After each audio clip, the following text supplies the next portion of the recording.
আলহামদুলিল্লাহ আলহামদুলিল্লাহ শুকরিয়া লাখো কোটি শুকরিয়া মাবুদ আল্লাহ যে তুমি মজিবর ভাইকে সঠিক জায়গায় দান করেছো আল্লাহ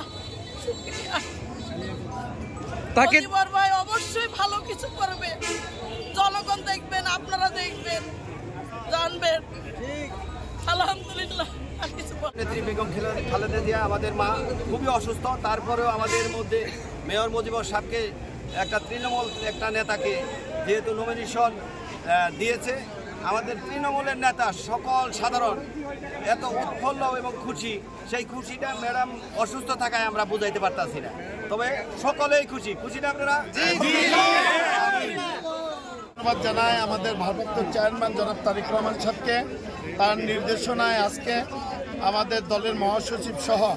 তারা আমাদের গাজীপুর 1 সহ যারা বাকি যেগুলো ছিল আমাদের মনোনয়ন ঘোষণা দিয়েছেন আমরা বেশি আনন্দিত আমাদের ঐক্যবদ্ধ বিএনপির পক্ষ থেকে আমাদের কালিয়াকৈর উপজেলা পৌর বিএনপি এবং কোনাবাড়ি সহ যারা রয়েছি আমরা তাদের পক্ষ থেকে মেয়র মুজিবুর রহমানকে এই গাজীপুর 1 আসনে মনোনয়ন দেওয়ায় আমরা সন্তুষ্ট দলের প্রতি আমরা কৃতজ্ঞতা জানাই আমরা আপনাদের মাধ্যমে বলতে চাই দেশবাসীকে আমাদের কালিয়াকৈরের এই আসনের জন্য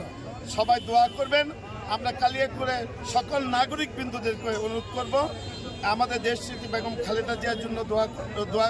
চাচ্ছি আমরা মেয়র মুজিবুর রহমানের জন্য দোয়া চাচ্ছি দেশনেত্রী মা অসুস্থ তারপরেও আমাদের মেয়র মুজিবুর রহমান সাহেবকে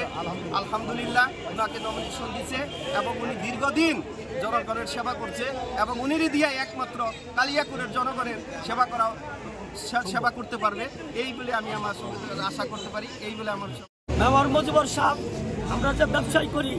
আমি এর আগে বলেছিলাম মেয়র মুজিবুর সাহেব আমাদের দরকার আমরা ভিক্ষা চাইছিলাম আল্লাহ তাআলাকে দোয়ায় আমরা মেয়র মুজিবুরকে ভিক্ষা দিচ্ছেন এই আমরা খুশি কারণ আমাদের ম্যাডামকে যদি কোনো আল্লাহ পাশে রাখি আমরা সুস্থভাবে আমাদের কালিয়াকৈর মেয়র মুজিবুর সাহেবকে বিপুল ভোটে পাস করতে পারবো আমরা এই বলে আমি বিশ্বাস করছি।